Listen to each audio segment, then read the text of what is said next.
welcome to the channel. Trust you're all doing well. It's a cold winter's morning here by us. As you can see, the Springboks also playing later today, so hence the beanie. You need to show your support. Cooper is somewhere around. He's laying in his bed, catching some rays. And it's early morning, always the best way to start fresh in the Word of God.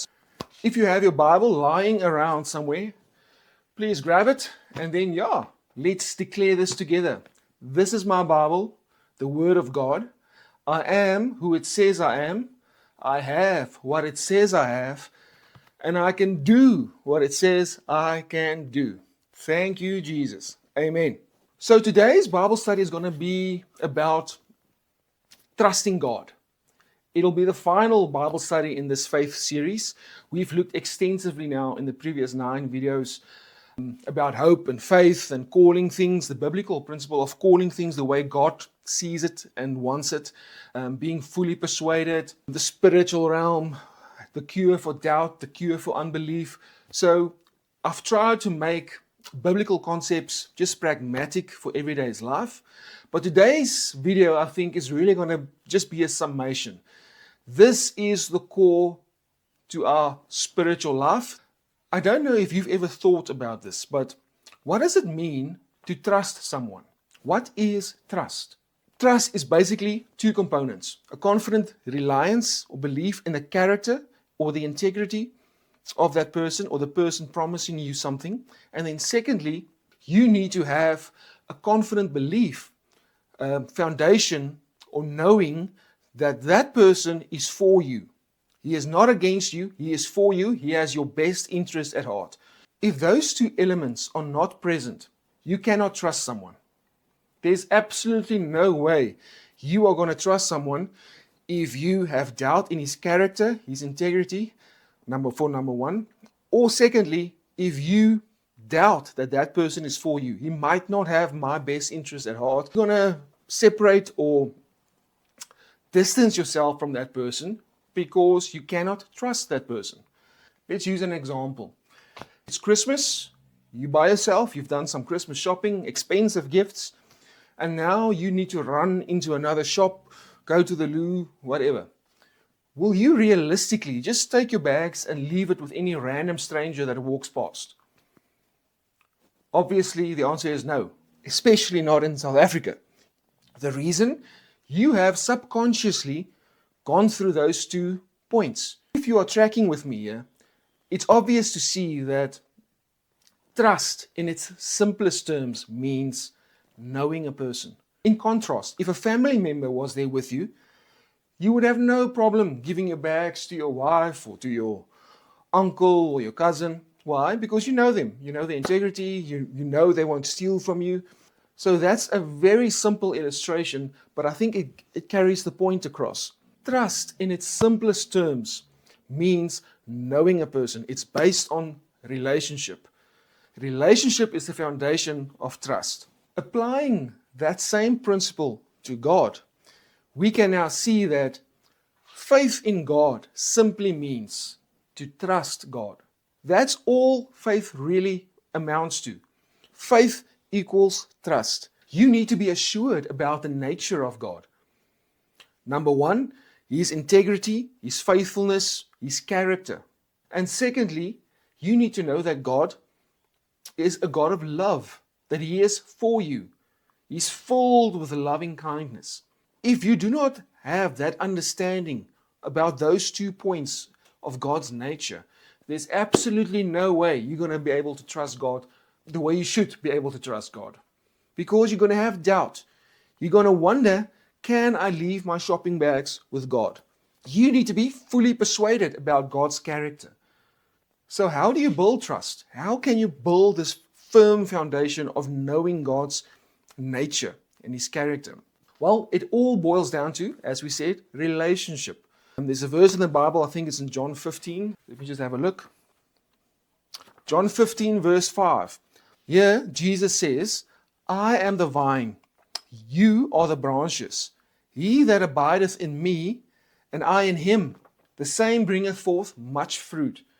for without me you can do nothing. So the key focus, the key word here is abide. You need to abide in relationship with God. God is the vine, you are the branch. If you abide in Him, you will bear much fruit. Faith is a fruit of the Spirit. Galatians talks about the fruit of the Spirit: love, joy, peace, long-suffering, gentleness, goodness, faith, meekness, temperance. Faith is in there. It's one of the fruits of the Spirit. And if you abide in a relationship with God, faith will just spring up from your spirit. It will flow from out of you. You will bear much fruit. You will bear the fruit of faith, faithfulness. Let's look at an example here. If you go to a family gathering and say you have a 2-year-old child and there's a stranger there, your cousin's boyfriend is there as well. Typically, if you put the 2-year-old on the kitchen top and you say, jump, the child will jump if it's the father. But if it's a random stranger, your cousin's boyfriend, he might sit on the ground and say to that 2-year-old child, jump. I can bet you that child is going to look at him and say, it ain't happening. I ain't jumping. He's going to look for his father. As soon as his father goes and sits on the ground and says, jump, my boy, that child will jump open arms. He's going to have a joyful experience. He's going to enjoy it and say, Dad, do it again. Why? What's the difference? Relationship, abiding. That child knows his father. Even that 2-year-old child has gone through those 2 points in his mind without knowing it. Do I know this person? Do I know the integrity, character of this person? Will this person catch me? Does he have my best interest in heart? Does he want to catch me, or will he just let me fall? With the father, he knows. The stranger, there's no relationship. There's no knowing. I cannot trust you. I don't know if you are for me. I don't know your character, your integrity. And hence the child backs away. Might start screaming and say, I want my dad. So it's the same with us. In our relationship with our Heavenly Father, you need to know that God is for you and He has your best interest at heart, and that He's a God of integrity and character.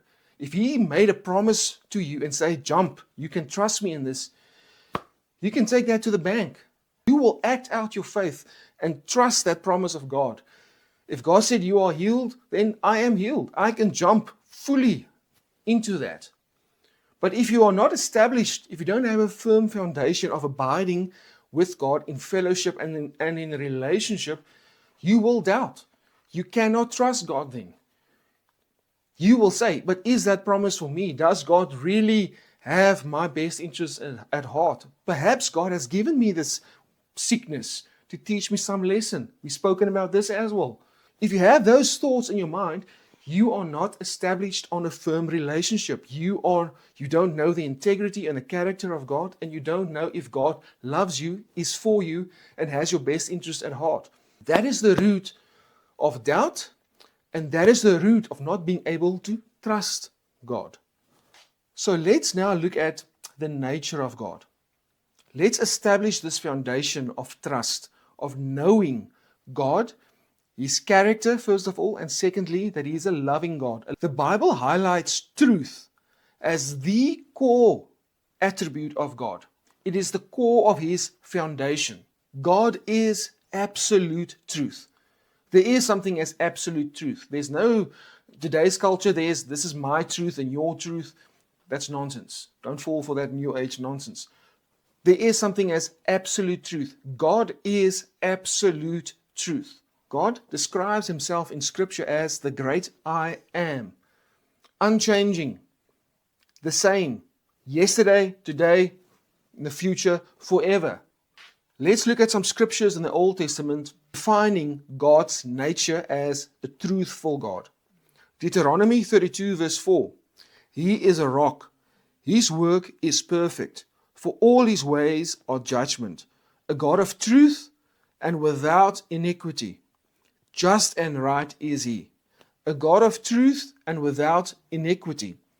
Numbers 32 verse 19. God is not a man that He should lie, neither the Son of Man that he should repent? Hath he said, and shall he not do it? Hath he spoken, and shall he not make it good?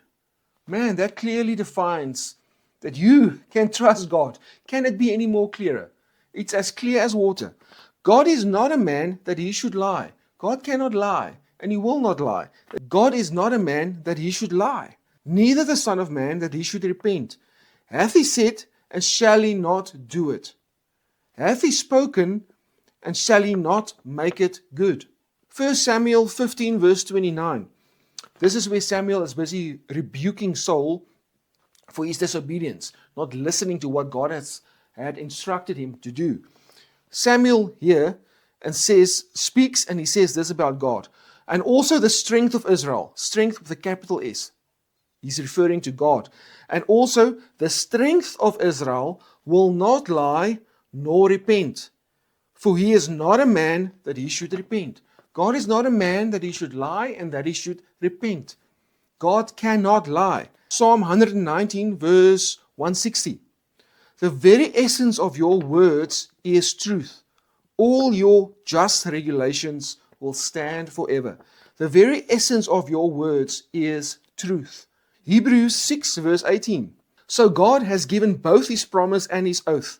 These two things are unchangeable, because it is impossible for God to lie. Therefore, we who have fled to him for refuge can have great confidence as we hold to the hope that lies before us. You can leave your shopping bags with God. You can trust him with everything, your whole life, not just your shopping bags. Titus 1 verse 2. In hope of eternal life, which God, that cannot lie, promised before the world began. Again, it's scripture upon scripture telling you that God cannot lie. The core attribute of God is truth. God is truth. Let's look in the New Testament at the deity of Jesus and the truthfulness of Jesus. You know, I always like to balance things out. Look at the Old and New Testament to get a full context of Scripture. So now we're in the New Testament. John 1 verse 14. And the Word was made flesh and dwelt among us. And we beheld his glory, the glory as of the only begotten of the Father, full of grace and truth. Full of grace and truth. This is talking about Jesus, the second person in the Trinity. The Word. The Word became flesh and he was filled with grace and truth. John 1 verse 17. For the law was given by Moses, but grace and truth came by Jesus Christ. Grace and truth came by Jesus Christ. John 14 verse 6. Jesus saith unto him, I am the way, the truth, and the life. No man cometh unto the Father but by me. I am the way, the truth, and the life. No man cometh to the Father but by me. We've now just looked at a few scriptures. I mean, there are tons of them. We're going to spend the whole day. My battery's going to run out on my camera. There are too many verses just confirming the nature, the character of God as a truthful God. You can trust him. If there's any person or being on this earth that you can trust, it is God. Now we're going to look at the second attribute, and that is love. A God filled with loving kindness. Again, to get the full context, let's look at Old Testament and also the New Testament. Old Testament, some scriptures. Exodus 34 verse 6. And the Lord passed by before him and proclaimed, the Lord God, merciful and gracious, long-suffering and abundant in goodness and truth. This is where Moses dropped the stone tablets, and he went up a second time on the hill, on the mountain, with new tablets, and God appeared to him, and the Lord passed by him, and God said this about himself, declaring this to Moses, describing his nature to Moses. Listen carefully. And the Lord passed by before him and proclaimed, the Lord God, merciful and gracious, long-suffering and abundant in goodness and truth. My word. There's another place in Scripture, I didn't write that one down, where Moses actually wanted to see God physically with his eyes. God said, you cannot see me, but God allowed Moses to hide in the cliff of a rock, and then God passed by him.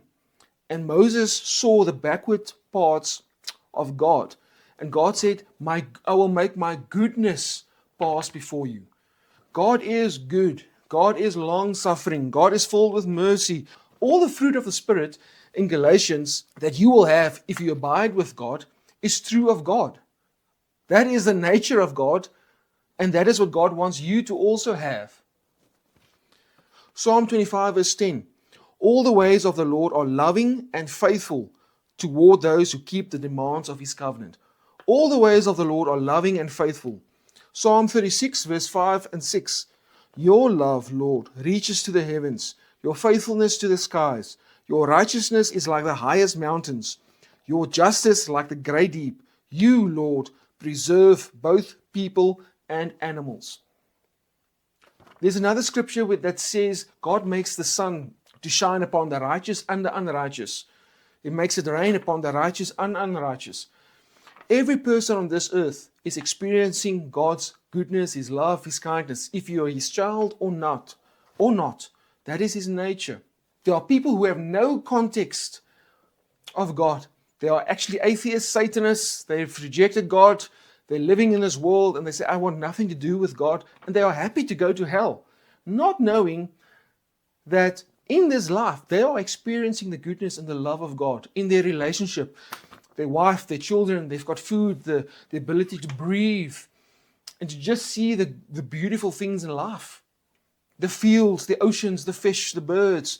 They are experiencing all of that. They are experiencing the goodness and the love of God. Hell is a place defined as the absence of God. These people are absolutely deceived when they think that they are going to enjoy hell and live as rock stars and have fellowship with Satan and it's just going to be one big party, etc. They are going to be in agony and experience what it is to be absent from God, because the very nature of God is love, kindness. Lamentations 3 verse 22 to 23. It is of the Lord's mercies that we are not consumed, because His compassions fail not. They are anew every morning. Great is thy faithfulness. This speaks to what I said earlier. Every person, being, animal on this earth is experiencing God's goodness to some extent. If you sit down, there are a lot of things that you can be thankful and grateful for. You know that song, 10,000 Reasons, Phil Wickham? If you sit and you count, in Afrikaans there's a saying, tel jou seëninge, tel al een vir een. If you do that, there are thousands of things that you can be grateful for. Your limbs, you can walk, you can talk, you can hear, see, smell, feel, taste. All of that is blessings from God. It's God's grace and loving kindness that He shows towards you, to me, to every person, to every animal on this earth. Let's now jump over to the New Testament. Here we can see, if you have any doubt about God's love for you, these scriptures will make it clear. If God the Father gave you Jesus, how much more will He give you anything else that you ask for, that you have need of? So this is the crux of these scriptures. Let's go to 1 John 4, verse 9 to 10. This is how God showed His love among us. He sent His one and only Son into the world that we might live through Him. This is love. Not that we loved God, but that He loved us and sent His Son as an atoning sacrifice for our sins. We rejected God. God doesn't love us because we are so lovely. Mankind, Adam and Eve in the Garden of Eden, made a choice to reject God. God didn't want them to know evil. But yet, there was an element of doubt, of I don't trust what God is telling me here. If they trusted God, they wouldn't have eaten of the tree. But there was an element of I don't trust what you are saying. Perhaps you are hiding something from me. I don't know if you have my best interest at heart. Those 2 points were at play in the Garden of Eden already. But it's key to note, God loved us while we were unlovable. Ephesians 2 verse 4 to 5. But God is so rich in mercy, and He loved us so much, that even though we were dead because of our sins, He gave us life when He raised Christ from the dead. Here it illustrates again, it is by grace that we have been saved. We have done nothing to earn God's forgiveness or salvation and His love. He just loves us because He is love. And while we were dead in our sins, Christ came and died for us. While we were down there in the mud, God extended His hand through Jesus, His Son, to save us. That is love. Romans 8, verse 38 to 39. For I am persuaded that neither death, nor life, nor angels, nor principalities, nor powers, nor things present, nor things to come, nor height, nor depth, nor any other creature shall be able to separate us from the love of God, which is in Christ Jesus our Lord. Man, I need to read this again. Listen here. For I am persuaded, you need to be persuaded, that neither death, nor life, nor angels, nor principalities, nor powers, nor things present, nor things to come, neither height, nor depth, or any other creature, or any other creation, shall be able to separate us from the love of God, which is in Christ Jesus our Lord. You need to meditate in these scriptures that I've just read. You need to soak in that and just get established. Get that firm foundation of God loves me. God is a God filled with loving kindness. He gave me Jesus. Jesus died for me willingly so that I could live with God for eternity. Scripture says that when Jesus was hanging on the cross, enduring that pain, it says that for the joy set before Him, He endured the cross. What joy? The joy of having you and me with Him in heaven for an eternity. He endured the pain and that suffering, being separated from God His Father. He did that because He loves you. Man, that is profound. That is, if you meditate on these things that we've just spoken about, and you get established in the nature of God. Number one, He's a God of integrity. He is faithful. He is truthful. God is truth. And secondly, God is for you. God loves you. God is kind. He has your best interests at heart. If you get established on those two things, my friend, there's no way that you will not be able to have faith in God and in His promises. Your faith is not in your faith.